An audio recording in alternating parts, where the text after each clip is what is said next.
নমস্কার, আমি model career centre আগরতলার পক্ষ থেকে রাজেশ দত্ত, স্ট্যাটিস্টিশিয়ান, তোমাদের সাথে কিছু এন্ট্রান্স কোর্সের এক্সামিনেশন নিয়ে শেয়ার করছি। আজকে যেটা করব তার কিছু প্রেক্ষাপট আমি একটু জাস্ট আলোচনা করছি, কেন আমি এই এন্ট্রান্সটার কথা বলতে যাচ্ছি তোমাদের।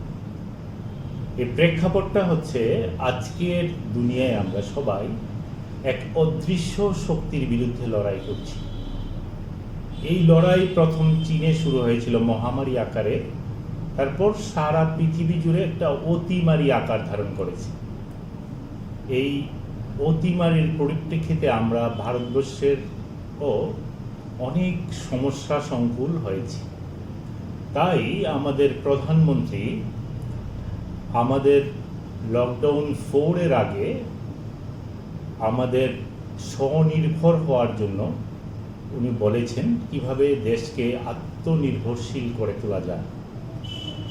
সেই পরিপ্রেক্ষিতে আমাদের যে ভারতবর্ষ কৃষি প্রধান দেশ ছিল এবং কৃষির সাথে যুক্ত যেই ব্যাপারগুলি আছে, মানে এগ্রিকালচার অ্যান্ড অ্যালাইড, এই ব্যাপারগুলিতে অনেকটা জোর দিতে বলেছেন।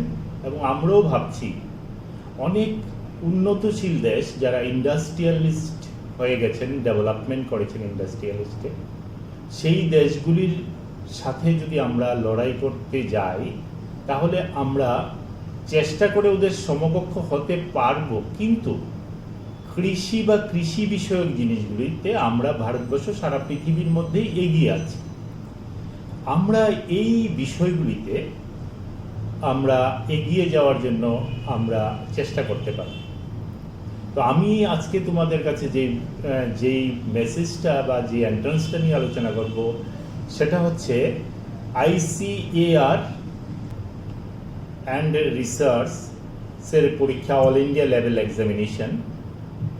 এই এক্সামিনেশনটা তোমরা দিতে পারো এবং এগ্রিকালচারের যে বিষয়গুলি রয়েছে, এগ্রিকালচার, হর্টিকালচার, ফ্লোরিকালচার, সেরিকালচার, এই বিষয়গুলি নিয়ে তোমরা পড়াশোনা করতে পারো।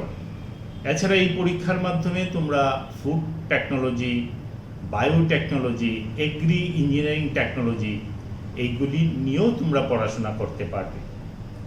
এই পরীক্ষাটা হচ্ছে, যারা দিতে পারবে এলিজিবিলিটি হচ্ছে 11-12-এ সায়েন্স নিয়ে পড়াশোনা করতে হবে এবং 12 সায়েন্স নিয়ে পাস করতে হবে। এই পরীক্ষাতে তোমার জন্য যে বিষয়গুলি আছে সেগুলি হচ্ছে ফিজিক্স, কেমিস্ট্রি, বায়োলজি, ম্যাথামেটিক্স বা এগ্রিকালচার। যে কোনো 3টে বিষয়কে তোমরা নিতে পারো। পরীক্ষাতে যে ওয়েটেজ আছে সেটা যেই 3টে বিষয় নেবে সবগুলি বিষয়ের সমান সমান ওয়েটেজ। পরীক্ষা হয় অনলাইন মেথড। পরীক্ষার ফর্ম ফিল আপ শুরু হয় মার্চের মাঝামাঝি সময় থেকে। পরীক্ষা সাধারণত হয় জুন মাসের প্রথম দিকে বা মে মাসের শেষের দিকে। এবছর পরীক্ষাগুলি সবই পিছিয়ে গেছে এবছর, তোমরা জানো। তো এই পরীক্ষাতে দেওয়ার জন্য তোমরা 11-12-এর যে কোর্সটা রয়েছে সেই কোর্সটাকে খুব ভালো করে রপ্ত করতে হবে এবং প্রিপারেশনটা এই কোর্সের উপরই নিতে হবে। তোমাদের এই যে বিষয়টা আছে সেই বিষয়টাতে যেমন তুমি ফিজিক্স, কেমিস্ট্রি, বায়োলজি বা বায়োলজির জায়গায় তুমি এগ্রিকালচারও নিতে পারো, 11-12-এ যাদের এগ্রিকালচার সাবজেক্ট থাকবে। আদারওয়াইজ এই কোর্সের মাধ্যমে যে ডেয়ারি টেকনোলজি, ফুড টেকনোলজি এগুলি পড়ানো হয়, এই জন্য কেউ ম্যাথামেটিক্সটা নিয়েও পরীক্ষা দিতে পারো। 3টে বিষয়, ফিজিক্স, কেমিস্ট্রি, ম্যাথামেটিক্স। ম্যাথামেটিক্স নিয়ে যারা পরীক্ষা দেবে আর কি, তারা সাধারণত যে ম্যাথামেটিক্সের যে চ্যাপ্টারটা রয়েছে 11-12 মিলিয়ে, সেই চ্যাপ্টারটা যে পুরো কোর্সটা যে সেটা নেই আর কি, কিছু বাছাই করা চ্যাপ্টার নিয়ে আছে ম্যাথামেটিক্সের সিলেবাসটা। আর অন্য চ্যাপ্টারগুলি 11-12-এর কোর্সের সবগুলি রয়েছে। ম্যাথামেটিক্সটা তার জন্য আমি একটু বলে দিচ্ছি সেখানে কি কি চ্যাপ্টারগুলি আছে। সেটা হচ্ছে set and functions, algebra, coordinate geometry, calculus, vectors and three-dimensional geometry, linear programming, mathematical reasoning, statistics and probability, statics and dynamics এই চ্যাপ্টারগুলি মূলত রয়েছে। আর পরীক্ষার যে হয় সেটা পরীক্ষার টাইমিং হচ্ছে 150 মিনিট, মানে 2.5 ঘন্টা। প্রশ্ন আসে 150টা প্রশ্ন আসে, মানে 150টা প্রশ্ন আসে। 150টার জন্য প্রত্যেকটা প্রশ্নের নাম্বারিং হচ্ছে, মার্ক হচ্ছে 4 করে, আর ভুল নাম্বারের জন্য তোমার 1 করে কাটা যাবে। টোটাল পরীক্ষা হয় 600 নাম্বারের মধ্যে। তো তোমরা নেগেটিভ মার্কিং যেহেতু আছে, তোমরা যদি যেটাতে তোমরা 100% তোমরা কনফার্ম বা তোমাদের পারফেকশন লেভেল যদি খুব হাই থাকে, তাহলে তোমরা নিশ্চিন্তে এই পরীক্ষার মেধা তালিকায় আসতে পারবে।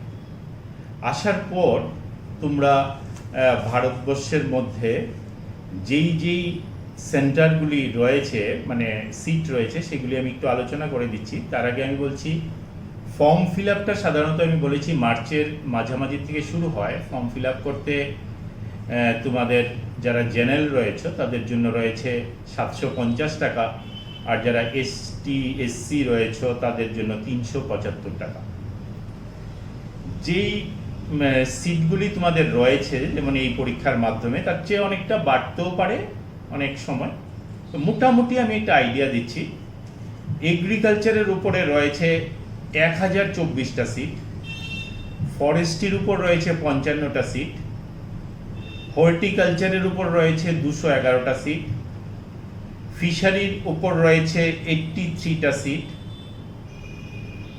সেরিকালচারের উপর রয়েছে 7টি সিট, কমিউনিটি সায়েন্সের উপর রয়েছে 104টি সিট, বিটেক এগ্রি ইঞ্জিনিয়ারিং এর জন্য রয়েছে 177টা সিট, ফুড টেকনোলজির জন্য রয়েছে 29টা বা 29টা সিট, বিটেক ডায়েরি টেকনোলজির জন্য রয়েছে 72টা সিট, বিটেক বায়োটেকনোলজির জন্য রয়েছে 40টা সিট।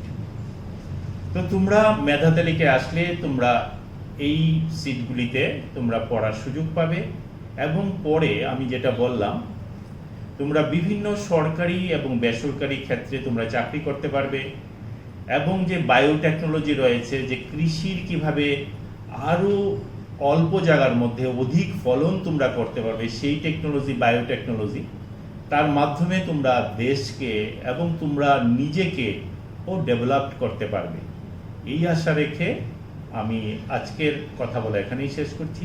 তোমাদের সবাইকে ধন্যবাদ।